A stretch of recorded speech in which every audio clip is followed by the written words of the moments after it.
Hey there, it's Jody Sutter. Welcome back to another LinkedIn Live, Just Ask Jody Live. I'm really excited to have my friend Marcel Petitpas here to talk about agency pricing. It is a topic that we could probably spend a lot more time on than just the 25 to 30 minutes that we've allotted for today. But Marcel is one of the smartest people I know in this business with just some really well thought out theories on good pricing models for agencies. And I think you'll all get a lot out of the conversation. So I'm thrilled to have him here. But before we go to that conversation, I first of all want to thank everyone for being here today. And also, if we're going to have this recorded, so if you miss any of this or have to go, it'll be on the Sutter Company LinkedIn page and you'll be able to watch the recording. I also wanted to let everyone know if you follow me on LinkedIn or if you get my newsletter, you may have already seen that I'm in the process of launching a mastermind, a new business leadership mastermind for owners of small agencies. And this is a bit of a break from what I normally do. My business up until now has been one-to-one coaching with agency leaders, but I saw a real need to provide an alternative to that one-to-one, so we can serve more people can really get the support that they need to attract the right clients, to advance their sales, and to close business. So it is launching this quarter, and the good news is that I've had lots of interest. But the other good news for you is that while I've had lots of interest, there are still some spots left as well. So for at least initially, I'm offering a charter membership inaugural pricing of $415 a month versus the $495, which is what it'll go up to once I get the first few cohorts, the charter members for the first few cohorts. And if you'd like to learn more, you can head to my website landing page, thesuttercompany.com/new-business-leadership-mastermind. The URL is just at the bottom here on the banner, or you can also email me at jody@thesuttercompany.com. So please let me know. I'd love to welcome anyone who's interested in joining us. But for today, like I said, my guest is Marcel Petitpas, and I'd like to just introduce him real quickly. And I'm going to refer to some notes, so bear with me as I look down here at his introduction. Now, Marcel and I have known each other for a few years. And like I said, I think he's one of the smartest people I know on issues around agency productivity, and specifically today, agency pricing. He is the CEO and co-founder of Parakeeto, and Parakeeto is dedicated to helping agencies measure and improve their profitability by streamlining their operations and reporting systems. Hugely important. And he knows from experience because he discovered the issues that can arise around this when he was running his own agency in his 20s. And now he's moved on from that and is helping agencies to tackle those big issues. So hi, Marcel. Thank you for being here. Hi, Jody. It's wonderful to be here. Thank you for having me. Yeah. So we decided for our short period of time today to talk about agency pricing and the options that agencies have. Before we got on live, we were talking about how some agencies can sort of feel stuck in with one approach or another. There's a lot of talk of value pricing and how value pricing being better theoretically than something like a time and materials. But maybe at the risk of being too broad, what do you feel is sort of the number one obstacle that gets in the way of agencies having an intelligent pricing strategy? Yeah, it's a great question. And to your point, I get frustrated sometimes when I have clients come to me and talk to me about their profitability issues. And we get on the topic of pricing, and they've almost been made to feel less than because of their pricing model. And they've been taught things like, it's impossible to scale a business on time and materials pricing, for example, or that you must productize your services if you want to be successful. And these kind of very prescriptive statements are disconnected from the reality, which is that your pricing needs to help you achieve a certain gross margin or delivery margin, as we call it. And as long as it does that and you're able to operate the rest of the business, then you have the basis for a successful business. And I think what's surprising to me is this is a question I ask on every new business call that I have with potential clients is, how did you arrive? I ask them, how do they price? And then I ask them how they arrived at that price. And very few of them are actually considering their margin or their cost targets in the way that they price. And so I say that is the fundamental misunderstanding that leads people down the wrong path. And then that combined with not really understanding their business model and how to use a pricing model or a contract model to help enable them to do the type of service that they need to do to deliver great value to their clients, as opposed to having to fight against their pricing model once they get into an engagement, which we see often as well. Right. So what, and maybe you've sort of inherently answered that, but what do they usually say when you ask them, how did you arrive at that pricing model? Well, we look at what other people are charging and we kind of set our rates at a similar level. Or, we got this benchmarking study from insert one of the many organizations that do these wonderful benchmarking studies. And we just kind of picked a place where we felt, I don't know, that felt appropriate, usually less than what other people are charging. And that's what we started going with. Or I learned this at another agency that I was at. And so I just started doing what they were doing. And they're really using a comparative way of pricing as opposed to looking internally and saying what needs to be true about our business for it to be sustainable. Right. And again, so this is another question that probably we could be doing like a whole series on answering this succinctly and efficiently or exhaustively. But how do you start to try to steer agencies toward a better form of pricing? You mentioned a little bit looking at margin and the services that they're offering. What's sort of the number one thing that most agencies maybe want to revisit if they feel like their pricing isn't performing for them? Yeah. The first is the exercise of separating pricing and scoping. And a lot of times I think those are conflated as being the same exercise, but they are distinctly different and they should be deliberately separated. The exercise of pricing, of course, is answering the question, what is the client going to pay us for this set of promises that we've made or the set of deliverables that we've agreed to? And the exercise of scoping is really about answering the question for yourself of what will it cost us to deliver that outcome to a client. And of course, the other challenge that we run into is sometimes we can't answer that question at the onset of a project. And so there is this other question of how do we adapt a pricing model such that we don't actually have to do the impossible and scope something that can't be scoped. We can get into that later. But that is the first key is let's separate the pricing and scoping exercise so that we are being honest with ourselves about the scope. And then we are contrasting that against the price. And in the middle, what we should be looking for is a certain amount of margin. And generally that margin is, we're looking at a floor of about a 60% delivery margin. Now, there's all kinds of nuance to that because what we have to define there is like what is factored into the cost and what is factored into the price and what is stripped out. And that could be a long conversation. But ultimately, what we would define as delivery margin, we're trying to achieve a 60% or higher delivery margin. Now, of course, the other side of this is that's a general rule of thumb. The context might change if your utilization is going to be 0% next month. If you don't close this client, you might be willing to increase that floor a little bit. Or if you are booked out for the next 4 months and this client seems like they're going to be a little bit of a pain in the ass, you might increase that floor a little bit. So understand that that is not a rule, but more of a guideline. And ultimately what you're trying to do is sell something so that you don't experience indigestion on the back end. Of course, the way that we solve indigestion is we start solving with what we eat first. And that would be the example of how we do that at the pricing level. Yeah.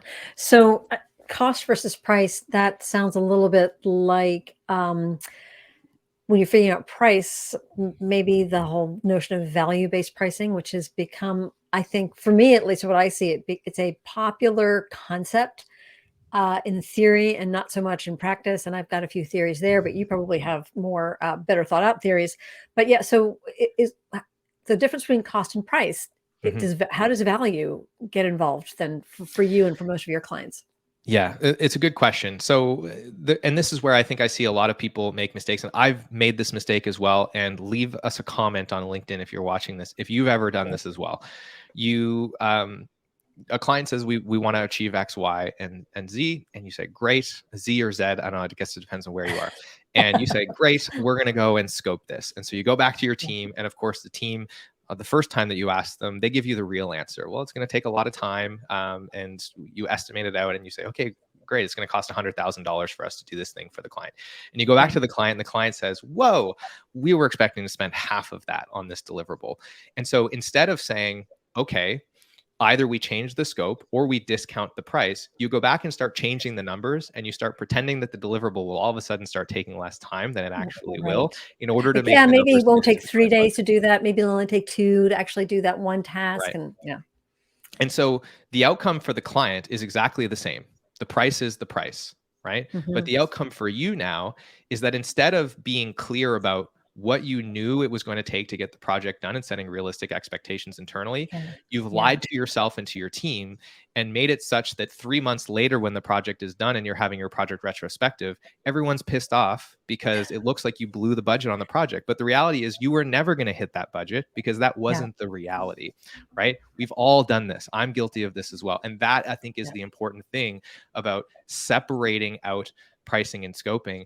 And those should be in separate documents, because I think the reason that this starts to happen is because the same document used for coming up with the price is the document that's used for coming up with the scope, and that goes in front of the client. And so this is where things like markup, right, which is kind of this, it's not a real thing, right? We start coming up with these ways of trying to justify a price to a client based on cost, but we don't have to present the same set of information externally as we do internally. And I would argue that it makes a lot of sense for those sets of information to be very different because the stakeholders are different on both sides of that equation. I wanted to mention something about negotiation. Before I do, I just noticed, let me just go back through here. Thomas, I think that's a question you had. Delivery margin 60% or more. It leads to, your comment just moved, leads to cost of $100. So price equals 160. So in other words, I think, Thomas, what you're asking is this how I should be thinking about it? Do I have permission to bring my iPad up on the screen? You do. All right, Thomas, Please. The formula for delivery margin is the following. It's agency gross income, and shout out to Drew McClellan for really popularizing this term. Agency gross income stands for the amount of revenue that you collect minus what we would consider pass-through. So this would be things like advertising spend, print budgets, external vendors that you might engage with, et cetera, minus what we would call delivery cost. Most of the time, this is the labor, the cost of the people, or the time that's going into doing the project, divided by AGI.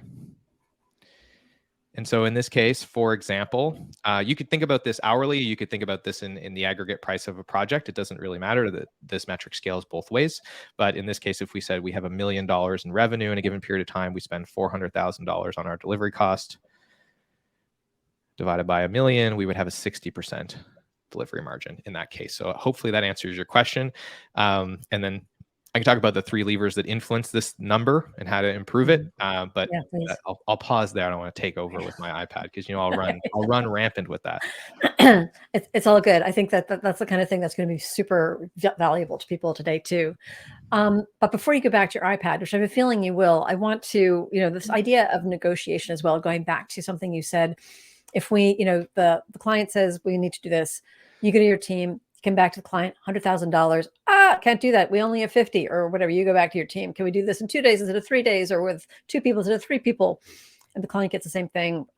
So I think that is also something that I've found is that agencies get a little bit fearsome of negotiation, and they forget the basic premise of negotiation, which is if you ask me to give something up, then you have to give something up as well.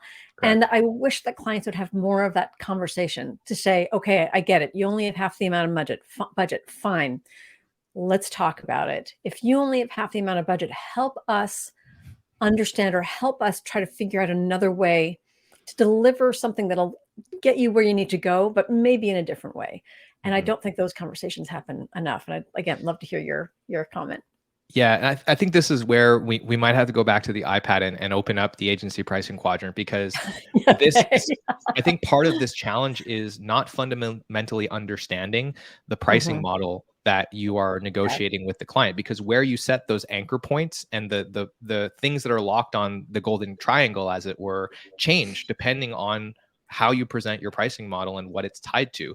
Because of course, if you're doing value-based pricing, then you have to have the forethought when you go into that negotiation to be anchoring things to value and tying things back to value, and not fall into the traps that clients are often trying to set for you to shift the conversation to another driver of value, such as time or such as deliverables, because that's not the conversation that you're having if that is your pricing model. Whereas it might be the conversation that you're having if you're using a different pricing model. So being aware of where you are as the person negotiating is critically important, because it enables you to kind of understand how to navigate that conversation and where you can and can't make changes.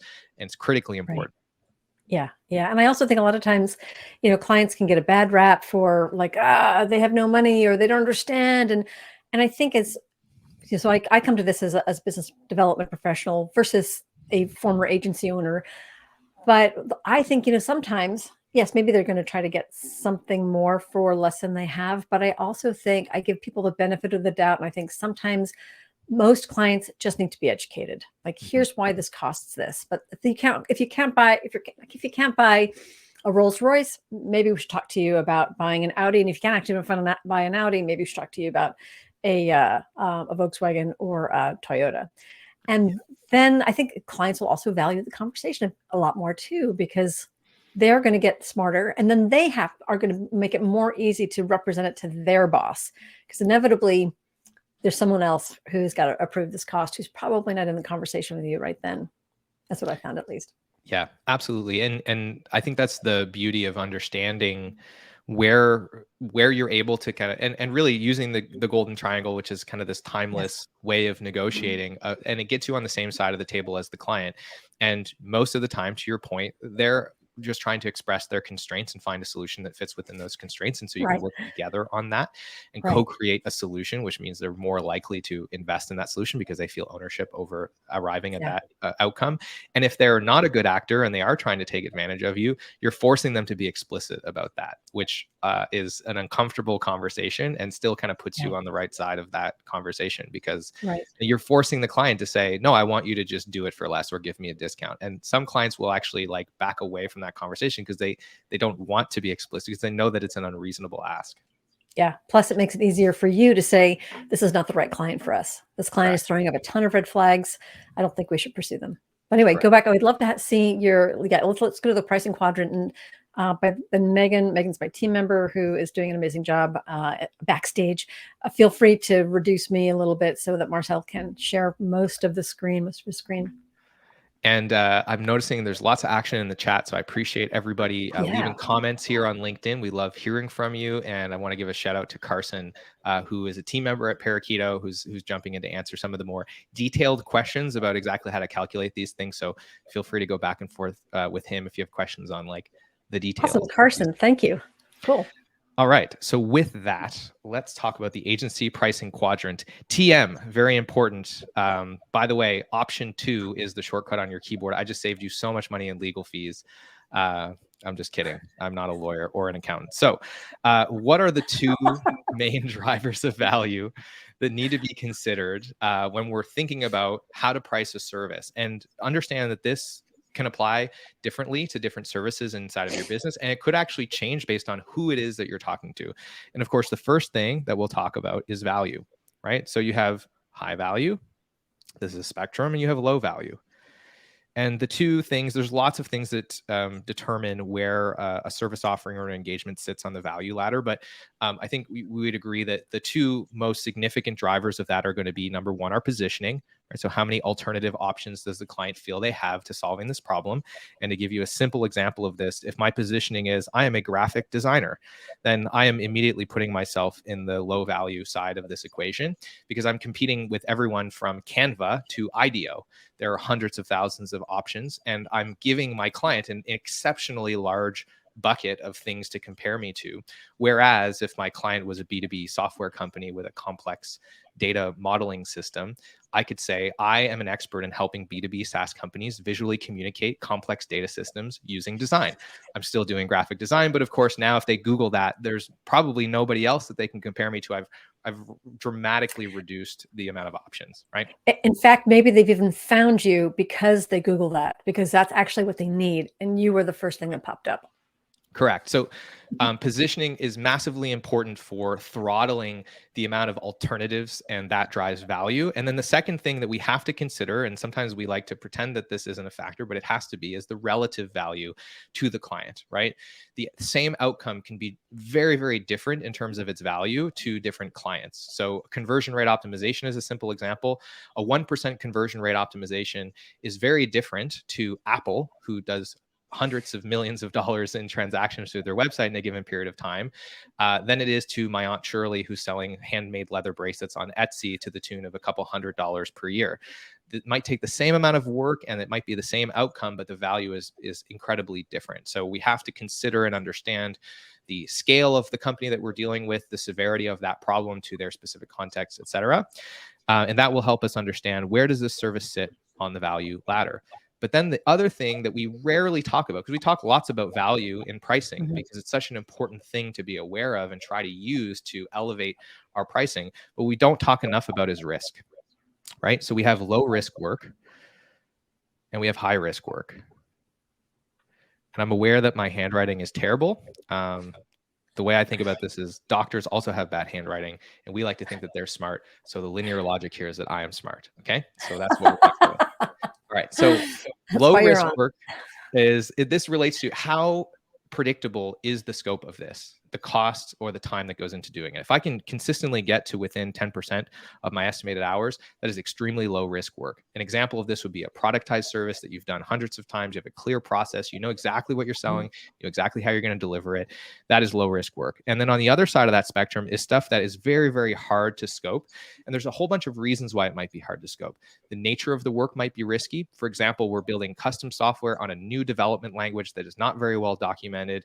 Very, very hard to scope. Or we are solving a problem using a methodology that is inherently not scopable, like the agile methodology, for example, where the whole premise of that is we do some work, we learn, and then we figure out how much more work we have to do, right? And sometimes that is the way that you should be solving the problem for the client, is the correct methodology. But unfortunately, you can't scope it up front.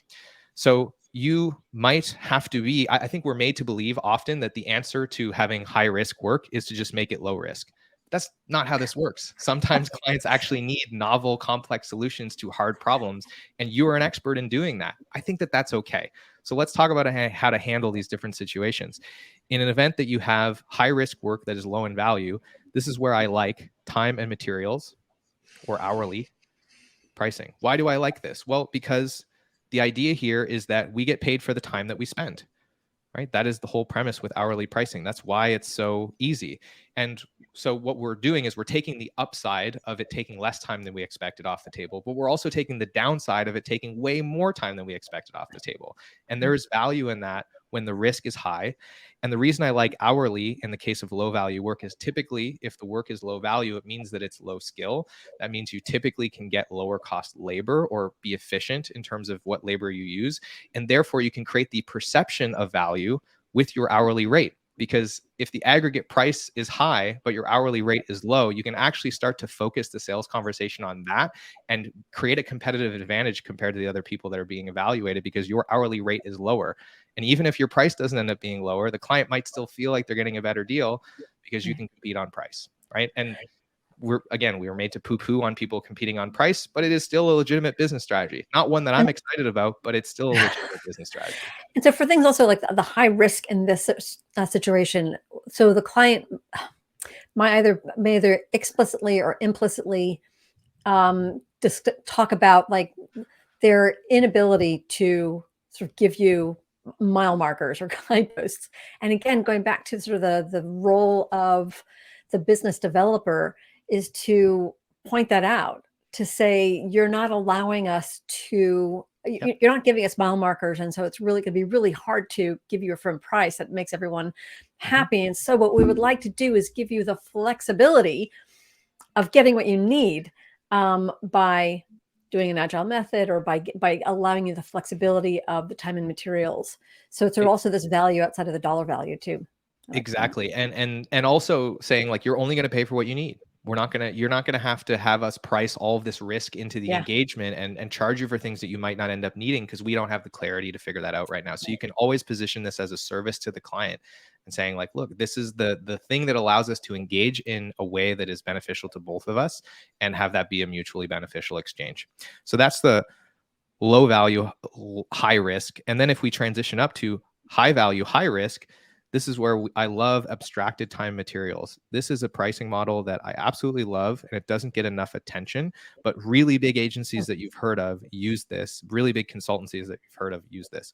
This is where we are selling contracts that use the mechanics of time and materials to protect us from scope variation, but we use the high value nature of the work to abstract the conversation away from hours into larger units of time, and we focus on the specialization of that time. So I'll give you an example because that's a really abstract thing that I just said.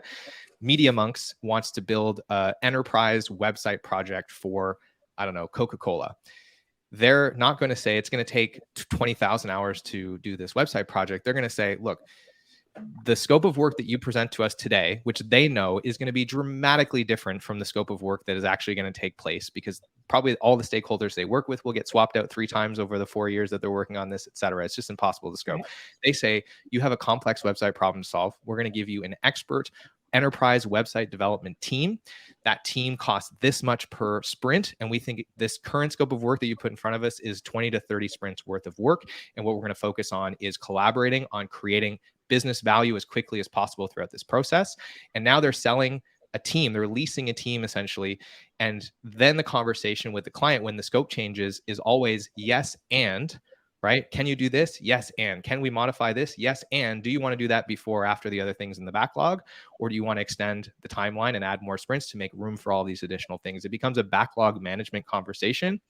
And this is wonderful because imagine having to open up the scope of work with Coca-Cola every time they ask for a change. It would be an absolute nightmare.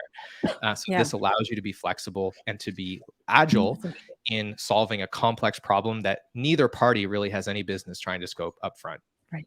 I also like the idea of the high value team versus it's going to take 20,000 hours. And I think it's human nature to say, well, 20,000 hours, are you sure it can't be done in 18? Or even not a human nature, it's pure procurement's job.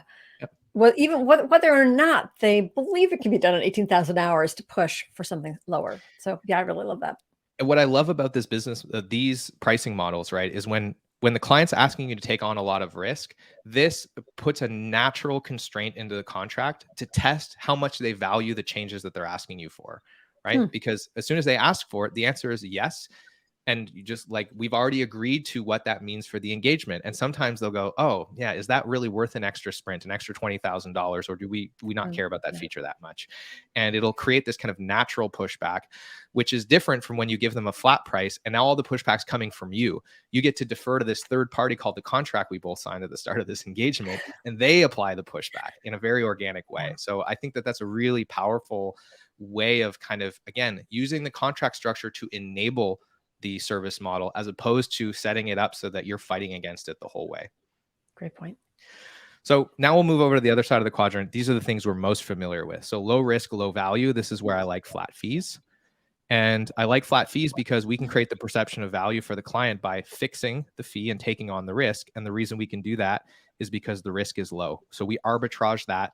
And so an example of this is you say, Marcel, can you build me a website? I say, yeah, no problem. It's $500 an hour. You probably tell me to go pound sand. But if I tell you, yeah, no problem, I'll get you that website. It'll be optimized for your industry, blazing fast, and I'll get it to you in 2 weeks. And it's only $5,000. You might say, that sounds like a great deal. I might still make $500 an hour. It's no difference to you because I've taken the risk and I've arbitraged the fact that I know my process to drive up my rate, and I focus on efficiency in order to improve my margins. And then we ladder up to value-based pricing, which we have to talk about. And I'm a fan. I know I kind of push back on it a little bit at the start. I love value-based pricing just in the right context. Okay. So value-based pricing, where that same conversation would sound a little more like, oh, you want a website? That's interesting. Tell me about your business. How much traffic do you get? What is the average size of your engagement? Oh, this website stands to make you an extra $1 million next year. Well, would you be willing to invest 10% of that upside for the website? And we're having the same conversation. We're taking on the risk because, again, the risk is low, but we're using the high value nature of the work to try to increase the delta between our cost basis and the price that is paid. But keep in mind that there is no amount of price increase that will improve your margins if your cost basis increases proportionally. The only way in which you benefit from value-based pricing is if there is a disconnect between the proportionate increase in scope and the proportionate increase in cost. Otherwise, it's a lateral movement, but you might benefit from the vanity of having larger projects and larger budgets.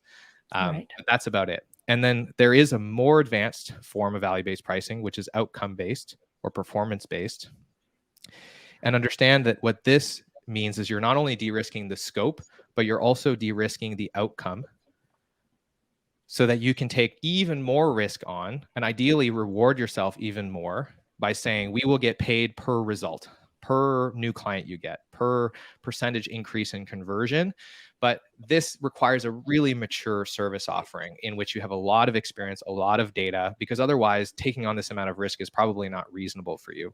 So Right. last thing I'll say is that this is a process, not an event. It's natural for over time your portfolio and your positioning to get better, the size of your clients to go up. And so you'll move up on the value ladder. And it's normal for service offerings as you develop a methodology and collect more data to become less and less risky over time, so long as the nature of how you deliver it is not inherently risky. And so you might find that things migrate up and to the right over time. So you might have to reassess where service offerings are landing on this quadrant over time and adjust the pricing model again to align to the context that you have around the service offering, and again, set yourself up for equitable relationships with clients. Mic drop. Woo! That was awesome. I mean, the other thing about outcome-based pricing too that I think can be that can get in the way is that a lot of, I just don't know how many clients are also in a position to say okay to that. Like, again, theoretically, they might find it attractive, but there aren't that many clients set up to pay for that. Is that what you're finding, or am I totally not in the loop with things? I think it's such Like a it's a spectrum, Coca-Cola. right? Like it's a spectrum. And a lot of times the bigger the company is, like we think, oh, the big company, big budget, but they also have a more sophisticated procurement department and they know all of these tricks, right? So Yeah. I think the thing that is lost around value-based pricing is it takes a tremendous amount of skill to do this. And our mutual Yeah. friend, Blair Enns, is a master at teaching people how to have this value conversation. He would be the first to tell you that this is not for the Yes. faint of heart. It's not for everyone. And it's not something that happens overnight. It takes a tremendous amount of awareness in the sales conversation to remind yourself to stick to the value conversation. And the higher the value of the client, usually the more skill is required to navigate all of the stakeholders that are going to try and kick you off your game and still come out with a value-based price in the end that is actually better than what you otherwise would have arrived at with a different pricing model.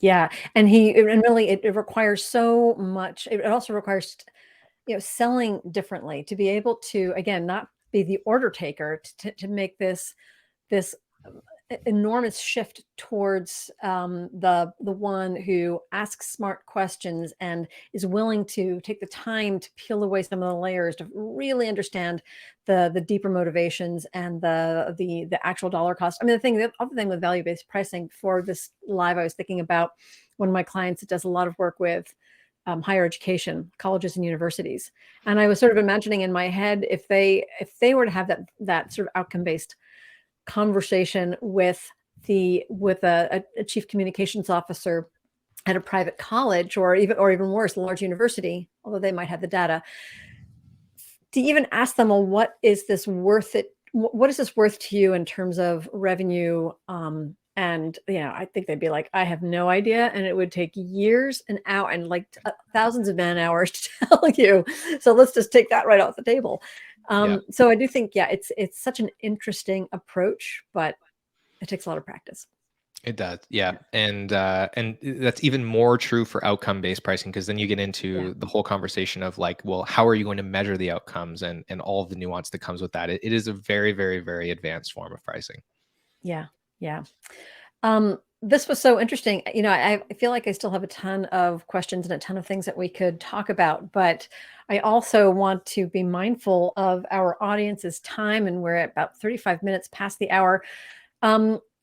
Marcel, is there anything more that you would leave, for folks who are watching this and listening to us today or watching the video, what else do you feel that agency owners, especially small agency owners, should know if they are going to work on or advance how they price agency services?